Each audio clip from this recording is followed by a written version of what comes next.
down the back straight ahead for the first time in front of Nelson, where he picks them up on the seat.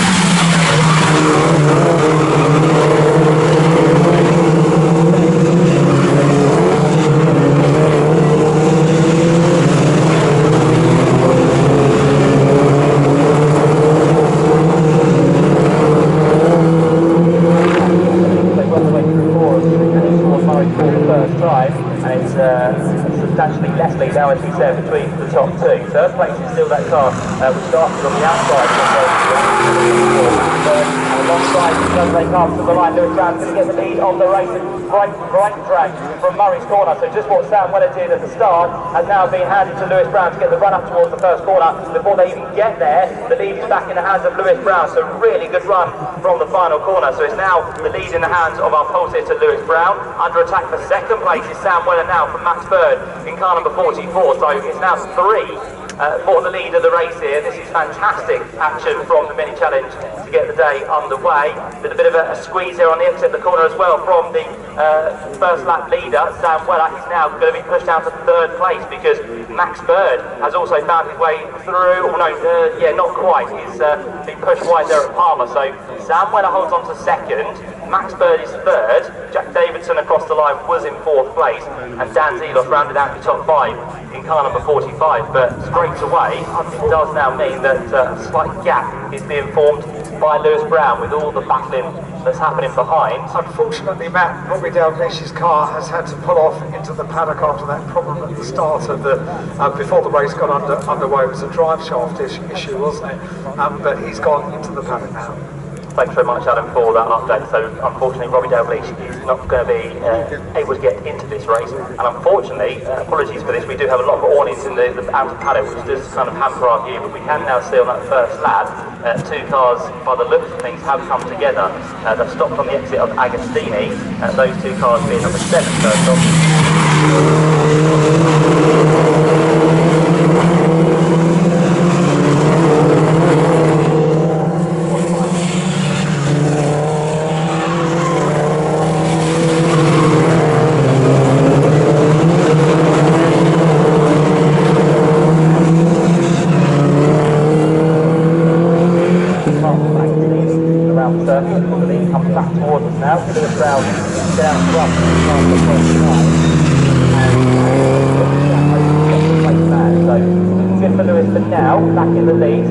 Number 11 is Sam Weller, but he is definitely looking in his mirrors at what Max Bird might do. He's right there with him on the coattails in towards the first corner. Fourth place still that's number 21, Jack Davidson.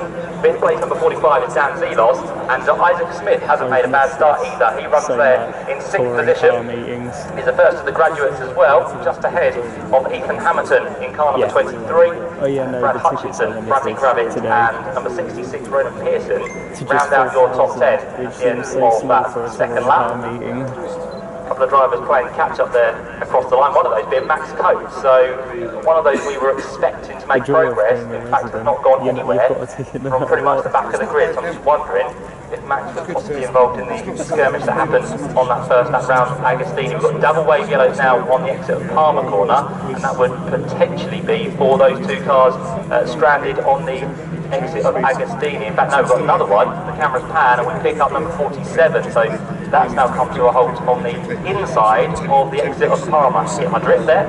And that, unfortunately, James McIntyre finished in 9th place in yesterday's race. So not good news there for the number 47 machine at the minute. And we've got word from Matt Salisbury. Thank you very much, Matt. McIntyre hit the barriers actually at turn number 1, which is why he's dropped down. So he's the man, as we said, just pulled off, but it was a little bit of contact at turn 1.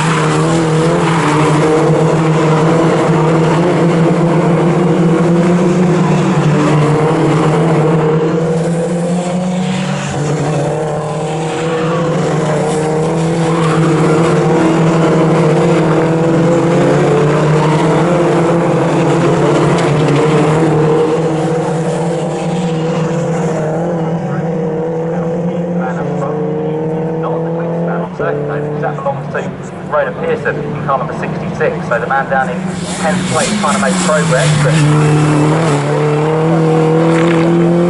start across the line, the gap does remain exactly the same, no change whatsoever. just fractionally maybe, because Sam Weller was the 50 pound on that. 4.567, so they're starting to work together, Sam Weller and Max Bird in second and third places, and that's exactly what they need to do if they want to catch up with the race leader, Lewis Brown, who turns his way now from the Wilson hairpin down towards Palmer.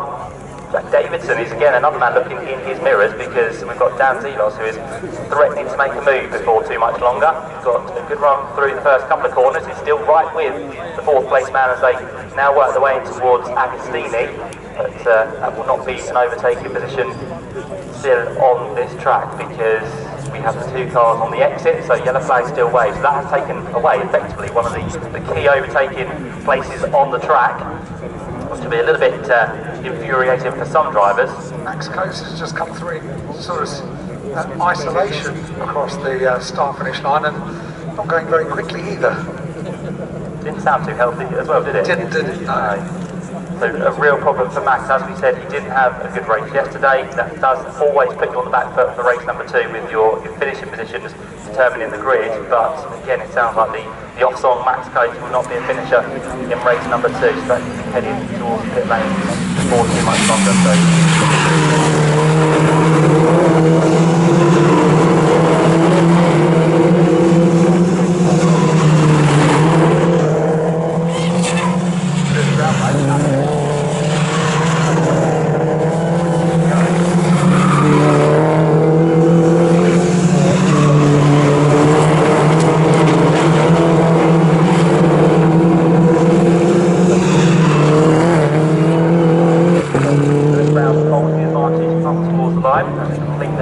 Lap number 4, Sam Weller still there in second place, Max Brown on the podium in third, Jack Davidson